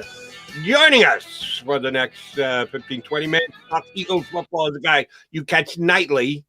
He looks just as good with us as he does on 680. Damn, maybe their makeup people aren't as good. He looks dynamite. He's got the good black going on, fitting right in on the show. We got to get him a hat, but that's okay. Jeff Skversky from 6ABC hops on board with us here on Birds 365. How are you this morning, Jeff? What's up, guys? You know, working at home, I have like landscapers outside, weed whackers going, the lawn. I'm like, I don't know if you can hear any of this nonsense going on, but this is the new way of the world, right? Working from home, landscapers. Yeah, we all outside. go through the same thing, Jeff. I got my dog barking. I got mute. We're all going through the same thing. The landscapers, all that kind of stuff. I remember last year at this time when the pandemic first hit, and we're all of a sudden working at home. I'm doing an interview with Larry Boa. Am I allowed to talk Phillies on here? Yeah. I'm doing an interview with Larry Boa, and there is just massive construction going on outside. I'm trying to get, my wife is trying to ask them to like, can they come back in like 5 minutes? I couldn't hear Larry talk. And I'm like, what? I'm like, you know, I always wanted to work in Philadelphia, dreamed of working at Channel 6, being a sportscaster in Philadelphia. And I'm like, this is not how I really pictured all of this going down. All right, now let me start there. Yeah. Will you be at the stadium every single week? Do you expect to be able to do an interview with a player this upcoming season and look him in the eye rather than look into your computer and get his Zoom take on how the game just went? You know, that's a great question. I really don't know what, you know, could I predict, hey, maybe we'll be back in studio in a couple months? Sure, maybe I could predict that. But I really don't know when we'll be back in front of these players again. And, you know, my gut tells me, and I could be wrong, my gut tells me we'll go through another season of this where no in-person interviews.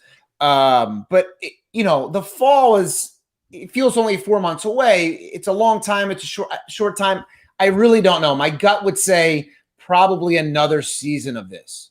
Yeah, I agree, Jeff. They're already. I mean, the city, obviously, everybody's planning for full stadiums in the NFL around the country. I think we're going to see that. But I agree with you. I think we're in Zoom world for at least another season. It's interesting because I want to ask you from that ABC perspective. What do they tell you guys about going back in the studio? Any headway as far as that goes? Well, look, we're just being cautious like everyone else, and we're just trying to be smart about it. And that's the way to go here, right? You want to be smart. You want to make sure everyone's protected. Sorry, it's very early for me. I don't normally get out of bed till noon. So, but you want to make sure everyone's protected. So, you know, our photographers, our reporters, you know, they're not back in the building. And it's just kind of a skeleton crew. And thank goodness for all this technology, right? Because we're able to do this. We're able to do shows. And when this first hit, we're able to do interviews over FaceTime and Zoom. And I remember Zach Ertz last March, he agreed to do an interview with me about some charity he was working on. And he goes, hey, do you have Zoom? I'm like, what are you talking about? What? Yeah. And I wish back then I bought some Zoom stock because that has gone through the roof. But look, I mean, they just want to keep everyone safe. And it's just the reason why the Phillies beat writers aren't really traveling. Most of the Eagles beat writers did not travel last year. I don't know what the case will be this upcoming season. But, you know, right now it's just about keeping everyone safe. And there's nothing wrong with being overly cautious here. Let me ask you a follow-up on that. Can't get a read because you're just not there situation. Eagles have a new head coach, and we've been able to see him via the miracle of Zoom and be able to get a judgment on the way he handles himself in a computer-driven situation. You haven't had the chance to stand there next to him and get a vibe from him and look him in the eyes. All of us have been here in town for a while. Andy Reid, sweaty as he may be, had a commanding attitude to himself. Chip Kelly always looked like somebody was looking over his shoulder. When he first took over, Doug Peterson looked like he was learning on the job. But after he won the Super Bowl, he looked like a guy who was confident in everything he was doing. We got no idea what Nick Sirianni is. We can judge by his words and his attitude and the like, but it's just not the same as being able to see the guy up close and personal. What is your Zoom take on Nick Sirianni been so far, Jeff? Well, I actually have met Nick Sirianni. So the day of the draft, I was down there doing live shots for Channel 6, and he was in the parking lot, and I was introduced to him. So from a distance, we spoke for, 5-10 minutes, and he seems like a nice guy. He seems like he's very similar to me as Doug Peterson. Doug is a good guy, a nice guy. Did Doug have the stature like Andy Reid did? Maybe not. But the other thing I will say is, did Andy Reid have that stature and that, a presence from day one, or did that evolve over time? And, look, Nick Sirianni is a young guy, and he's, maybe one of the youngest coaches in the NFL. So he's a young guy. It's going to take time for him to also develop that confidence. I mean, he's a first-time head coach. Yes, he believes he can do it, but you have to remember he hasn't done it. So to him, he's learning on the job, getting to know us, getting to know his players, getting to know Howie Roseman and Jeffrey Lurie. So I think you have to give it time and let it develop. But look, to sit here and judge his press conferences over Zoom is so difficult and so, in my opinion, unfair, because it doesn't really matter at the end of the day what he says, in my opinion. I mean, people used to judge Andy Reid on his press conferences, and I'm going, it's ridiculous. It doesn't matter. He could have the worst press conferences ever and win and go 16-0. That's all that matters. Look at Bill Belichick. It's the worst press conferences ever, but it's okay because the guy is a winner. So does it really matter the way he comes across on Zoom? I know that's our initial take and the only thing we can judge it on, but it's so unfair. And oh, by the way, his first press conference, he's essentially getting grilled on the Carson Wentz situation, the Jalen Hurts, which is an unfair situation to be thrown into. That's just the reality, in my opinion, of the situation, trying to judge somebody on that. It's just so difficult. Yeah, it is. And he didn't have that information. That's a good point, Chap. So he's getting and grilled. If he has, and John, but if he did, to reveal it to us, to reveal it to the fan base, why would you do it? It's a game of poker. At the end of the day, they're trying to create value. Just like right now, they're trying to create value for Zach Ertz. To let it all out, to what we want would just not be smart for them. They're running a business. Yeah. I do want to talk to you about the youth theme. You brought up Nick's obviously very young. His coaching staff as a whole, Nick Rollis is the youngest position coach in the league. Michael Clay is the youngest coordinator in the league. It seems like something the Eagles wanted to bring into the NovaCare complex was this youth and this energy. Jeff, you've been around for a long time. You've talked to guys like Jason Kelsey and Fletcher Cox and Brandon Graham time and time again. How do you think that plays with the veteran players on this team? I think they want to win. And I know you go back to Chip Kelly and it took time. Players had a really hard time buying into Chip Kelly. And then they start to buy in. They clinch the division that first year. They're in Dallas. And I remember LaShawn McCoy running around on the field celebrating. And they finally bought in. And then, of course, it snowballs just fast. Guys just want to win. And, for Jason Kelsey, this may be it here. They draft Dickerson. This could be it for Kelsey. He's toyed with the idea of retiring.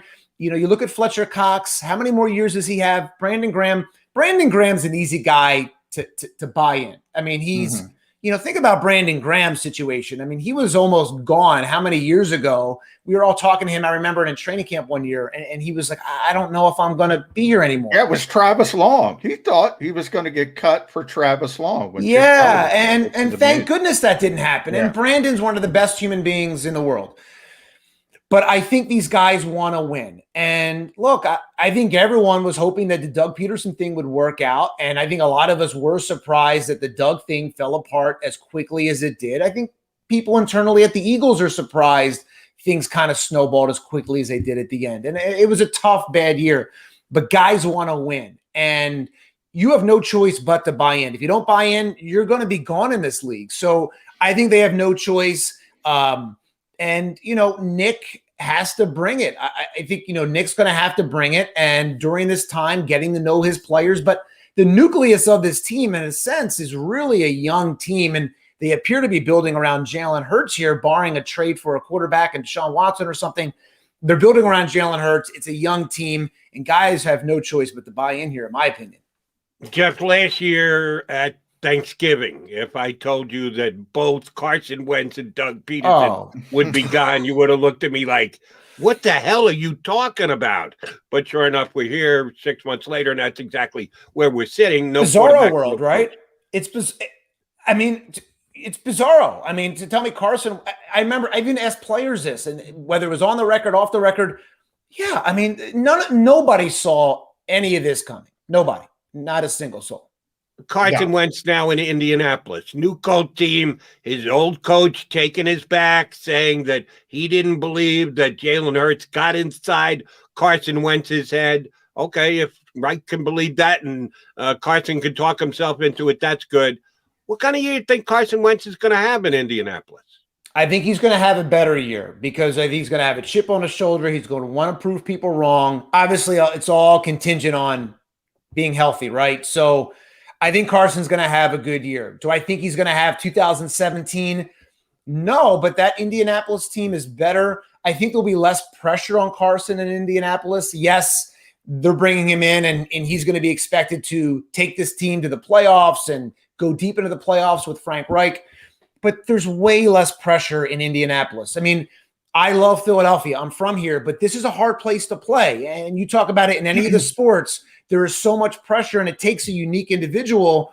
And the Carson thing just kind of ran its course way too quickly with the injuries.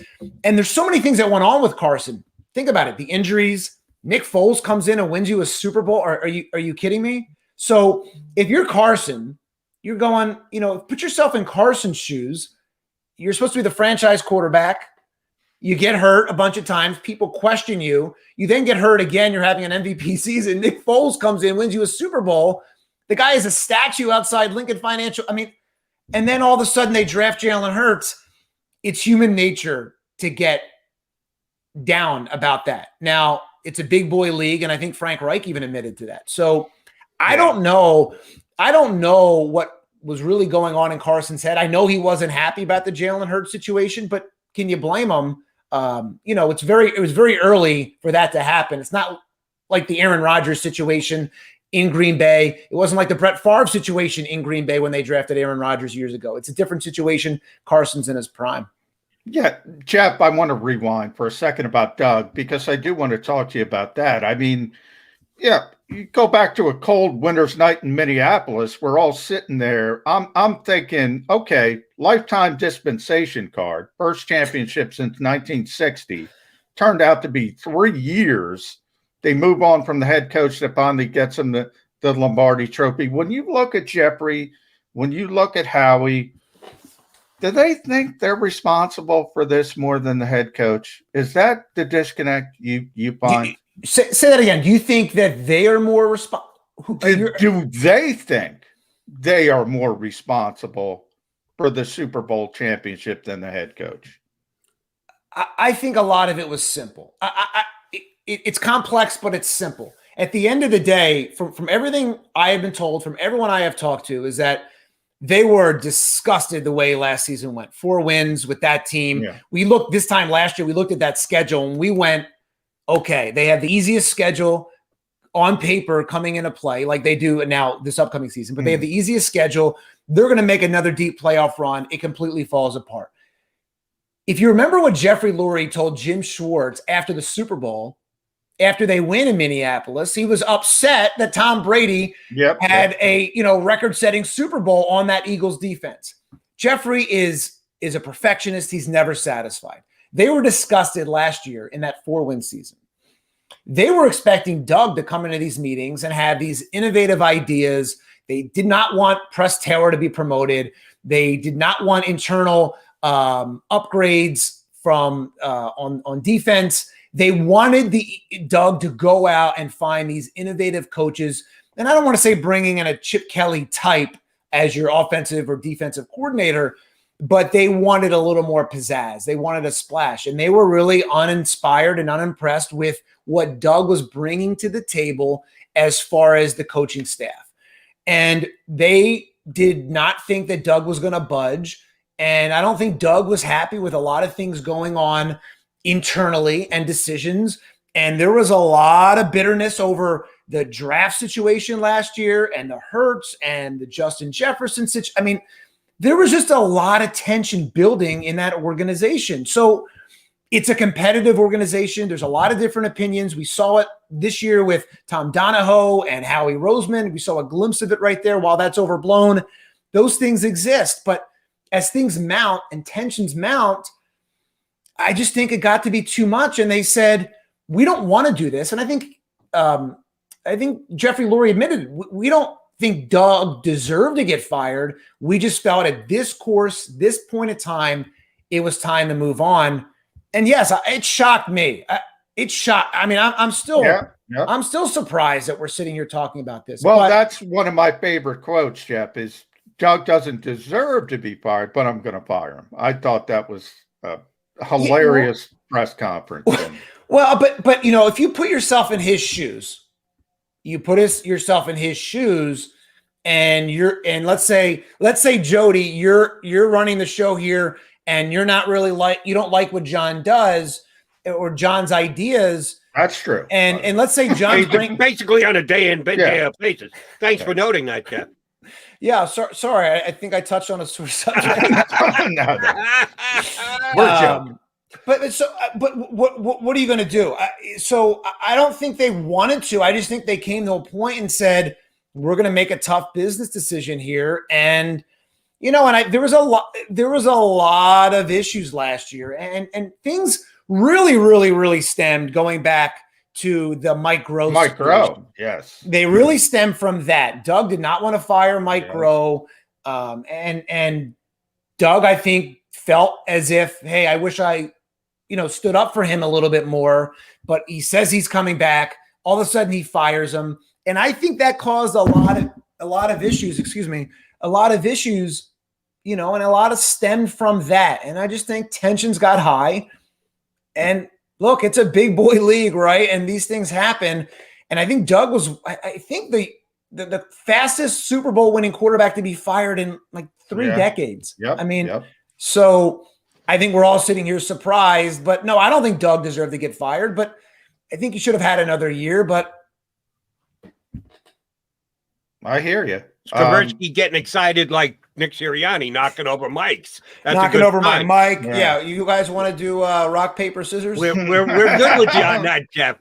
Here's a question I have for you, though. You talked about players adapting to Nick Sirianni and learning him and wanting to play for him and the like, and I agree with everything you said. But I got this team starting off 2-5, which is not great. 7 games in, just slight of the halfway mark. 2-5, that's not a lot of winning. As you pointed out, players like winning. Doesn't matter how they get there with the coach, enthusiasm, business-like. Just tell me we're winning. We'll be good with that. If they're 2-5, I don't think you could categorize that as winning. Do they have the veteran guys? Because Sirianni's going to do what he's going to do. New coaching staff, as young as it is, as John pointed out, great point. The veteran players on this team, can they be the glue that keeps it together to get to a 2-5 start? The back end of the schedule gets easier when they can make their run at 500 against their all divisional mediocre opponents and the Jets. Can they hang in there? Do the veteran guys have what it takes in the locker room to keep this team together if they get off to a slow start? I think so. And they have good veterans. Lane Johnson, Jason Kelce, Fletcher Cox, Zach Ertz. Zach may not be here, but they have good veterans. They have solid workers. They have guys with great attitudes. Jason Kelce, how many quarterbacks has Jason Kelce taken under his wing and worked with? They have good veterans. But no, things could be really trying. And I remember talking to Zach Ertz and Brent Selleck years ago when things were just snowballing with Chip Kelly and at the end of Andy Reid. And we've been through these ups and downs and these highs and the lows so many times. What are guys supposed to do? There's only, until this year, 16 games. There's only X amount of teams. You got to get up for each game. This isn't like baseball. So you don't have 162 games. You have no choice but to buy in. And yeah, your attitude may shift where you go, okay, well, I'm not going to play for a Super Bowl this season. But I don't know if I agree with you with the 2-5. And I don't know if I agree with you with the back end of the schedule being easier. Yes, on paper, the front end of the schedule looks awful. It looks brutal. The back end, yes, looks easier. They don't have to travel, get on a plane, yada, yada, yada. But at the end of the day, they always split, in my opinion, those NFC East games, and they're always going to win games they're not supposed to, and they're always going to lose games they're not supposed to. So do I think they're going to be a playoff team? No, but I think they will surprise more people than not. That's just my gut feeling looking at this schedule, but I could be wrong. I sat here last year and I went, hey, they're an easy playoff team. They're an 11-win team, no problem. And instead they were an 11-loss team. So who knows? I don't know, but I think guys I think guys will be able to keep this thing together because it's a retooling. I don't want to say rebuild because I don't like rebuild, but it's a retooling situation here. All right, Jeff, while we got you, I got to ask you about the quarterback. I got to ask you about the guy Jason Kelsey's going to work with and sort of call out protections for, and that's Jalen Hurts. More so, how did we get here? You know better than – you've been around a long time now. You know better than anyone how this franchise values the quarterback position. So we look at the Carson Wentz divorce. Did that impact their thought process moving forward? Because, look, they're going to get Jalen Hurts 2021, but that's it.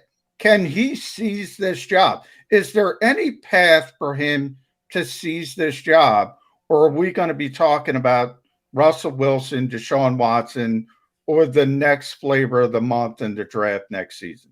Well, look, if they can get their hands on one of those other quarterbacks that you mentioned, I think they would do it. They have enough capital. They have enough draft picks. They have potential players that they could swing for that. I don't know. There's obviously a lot of baggage with Deshaun Watson right now. I don't know if I would go that direction, but you never know. I mean, they took a chance on Michael Vick years ago, and a lot of that had to do with, of course, Andy Reid and his belief in giving people second chances. I think Jalen Hurts, it's Jalen Hurts' job at this point, right? I mean, who else is going to be the quarterback? So they're going to give Jalen Hurts every possible, way of winning this job and being successful. They drafted his receiver at Alabama, a guy that he had a lot of success with, mostly in practice, but a guy that he has a good rapport with, a guy he has chemistry with. They drafted a center he's familiar with. They have guys around him. They have two young receivers. They have young running backs. They're trying to make this work with Jalen Hurts. Nobody has a crystal ball. Nobody knows how this is going to work out. And the Eagles can't tell you that, hey, they believe this is going to work out. They believe Jalen Hurts at this point gives you your best shot, flipping this thing around and getting going. But do we really know? None of us know. And in a blink of an eye, a guy can get hurt. In a blink of an eye, a guy can make this amazing play and get you into the playoffs. No one has a crystal ball, but I think Jalen Hurts can be competitive.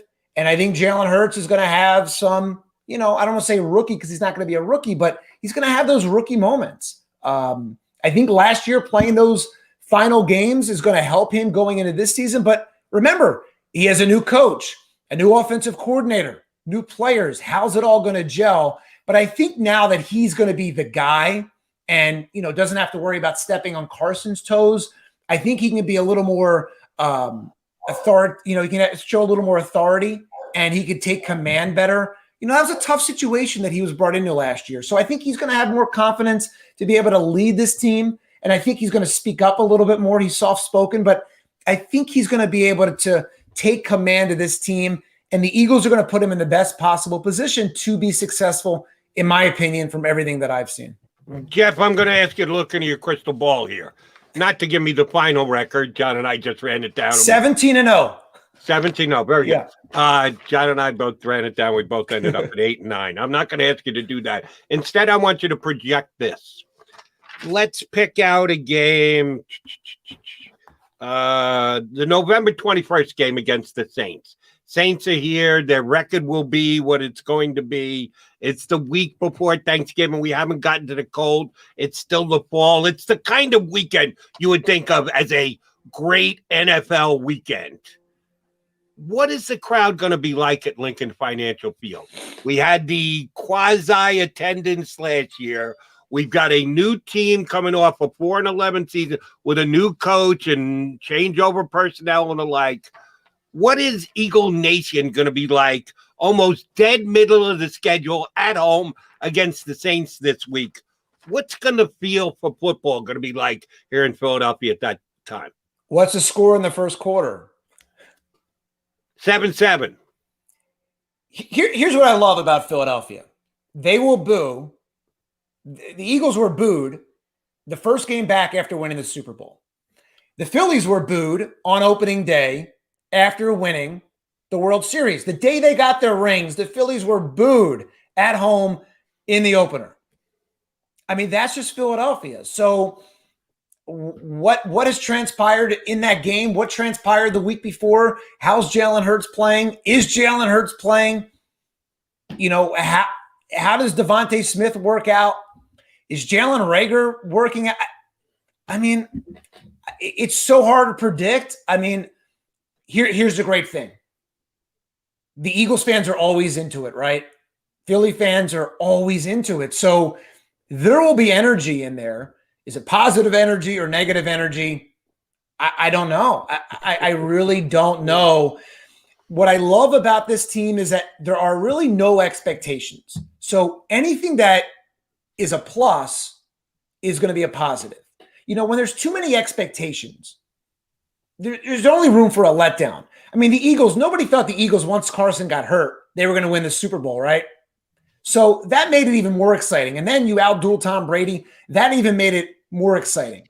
But when you go back to those Phillies teams that were supposed to, you know, win the World Series and then they don't, it's a big letdown. So I always look at it when the Eagles are not supposed to do well and they do well, it's even better because there's no expectations. You're expecting nothing.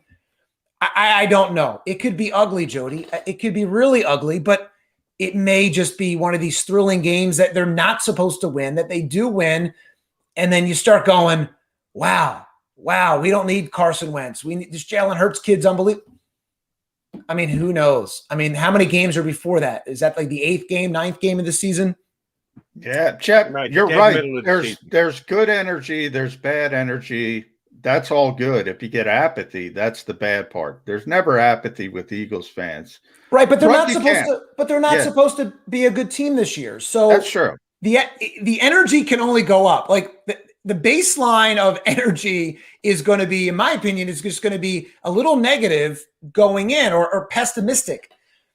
It only can go up. People are going to be excited to see Jalen Hurts. They're going to be excited to see Devontae Smith. Obviously, question marks. No one's going to get excited about Landon Dickerson. You know, he's an offensive lineman, but you're going to be excited. Hey, can Jalen Reagor, he's not going to be Justin Jefferson, but can Jalen Reagor, you know, be worthy of that pick? How's Miles Sanders going to be? You know, so there's going to be a level of excitement, but you're talking about, you know, 8-9 games into the season. Yeah. Well, forget about that. How optimistic are you to get some grass time at rookie camp? You're looking forward to it, getting out there. Yeah. And you know, but I always go at these rookie camps. None of us know, like, we don't know what we're looking at. We don't know if, you know, we heard Devontae Smith is a great route runner, but we don't know in these warmups, is that a great route? And, you know, these guys, their heads, you know, I've talked to a couple of the rookies already. Their heads are spinning. I talked to Teron Jackson last week, the 6th-round pick from Coastal Carolina. His head's spinning. He just got the playbook earlier that day. He's going through it with you know, his defensive line coach, and his head's just spinning. So these guys trying to put it into action. They're going to be going a little bit slow, but the optimism with Nick Sirianni is great. And you got to love this time of year. We're seeing these fresh faces, seeing them learn, seeing them put it together. But I cannot wait till I see Jalen Hurts with Devontae Smith, Jalen Reagor, Miles Sanders, and really see the next generation of this Eagles offense, see how this blossoms here. Jeff, great stuff. We appreciate your coming on. Do us a favor. Tell that Gardner guy that you work with, a couple other gray mustachioed guys, send their regards. We Absolutely. Thanks for having me. I love your background. We will certainly be asking you back to join us again. Johnny will see you down at rookie camp this week. Thanks for coming on with us today.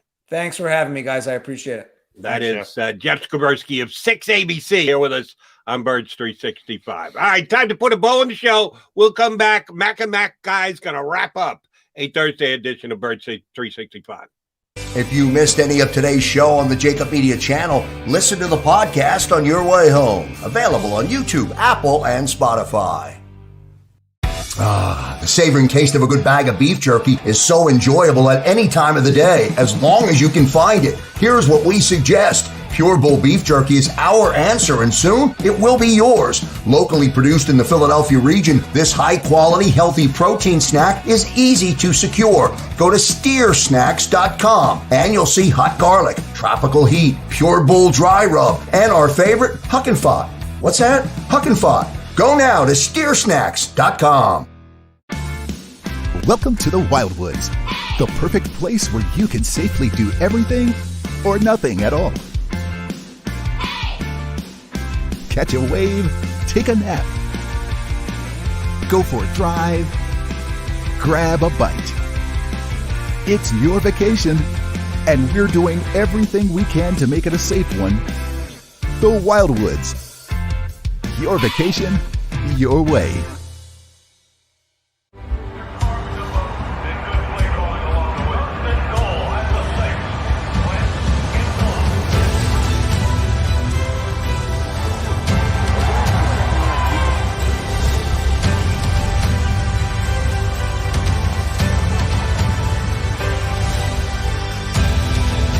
Field of life, First Trust Bank is there for you.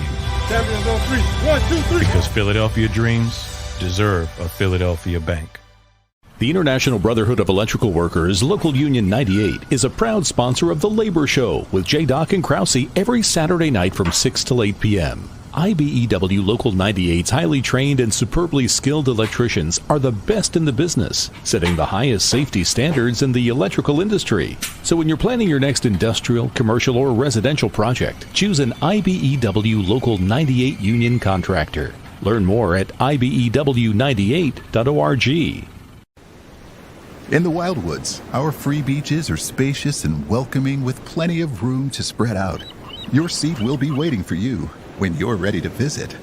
The Wildwoods, creating cherished family memories for generations. B-A-T-L-E-S, Jody Mag, the legendary sports talker, joins forces with NFL insider John McMullen.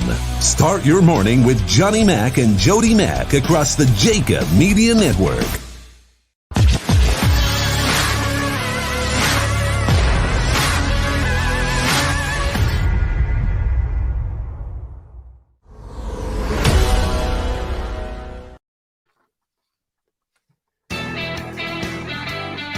Mac guys back here on Birds 365. We've only got a couple minutes left.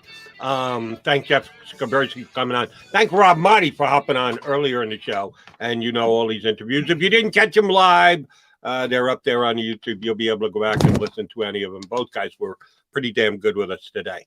I do want to mention this before we get out of here. And I appreciate all the guys who hop on the stream during the course of the show. Sometimes entertaining comments, sometimes enlightening comments, sometimes comments we can't refer to here being on the air, and some that just make me laugh and or make me scratch my head. I love the one we just got a couple of seconds ago, because Jeff Skversky noted that after the Eagles won the Super Bowl, their first game back here in Philadelphia, they were booed. And as Phillies, after winning the World Series, first game back here after, they were booed. Caller took objection to Jeff pointing that out and said, "We'll boo you next, Jeff." Yeah, that's no. Thank you for making Jeff's point for him. That's what he was trying to say. But I did see this one on the stream a while back before Skversky ever joined us. I did want to bring this up. Brandon Davis, and I don't know who the hell Brandon is, but I thank him for streaming on the show. After you and I ran down the schedule, just streamed Clowns.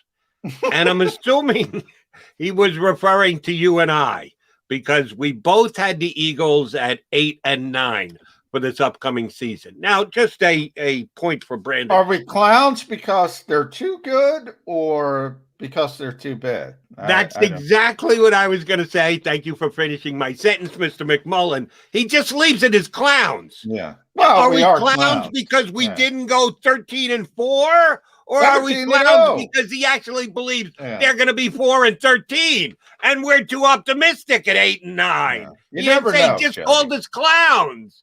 Johnny Mac, which one do you think it is? I'm thinking it's because we don't think they're going to win the Super Bowl. That's my theory, but it could be the other direction. There's a lot of negativity as well. I can't keep it straight. Am I optimistic? Am I pessimistic? I don't know. We kind of flipped hats today. Were you pessimistic or optimistic? Yeah, I don't even know at this point. A couple of things I might have been a little pessimistic about, but here's the bottom line. And I told you that whole story about the year that Chip Kelly went 10-6. And I said the Eagles were going to be 10-6, but truth be told, each of the individual games, I was 3-16 in picking wins and losses, which is pretty damn awful. By hook or by crook, you and I both came out to 8-9 as of today. Yeah.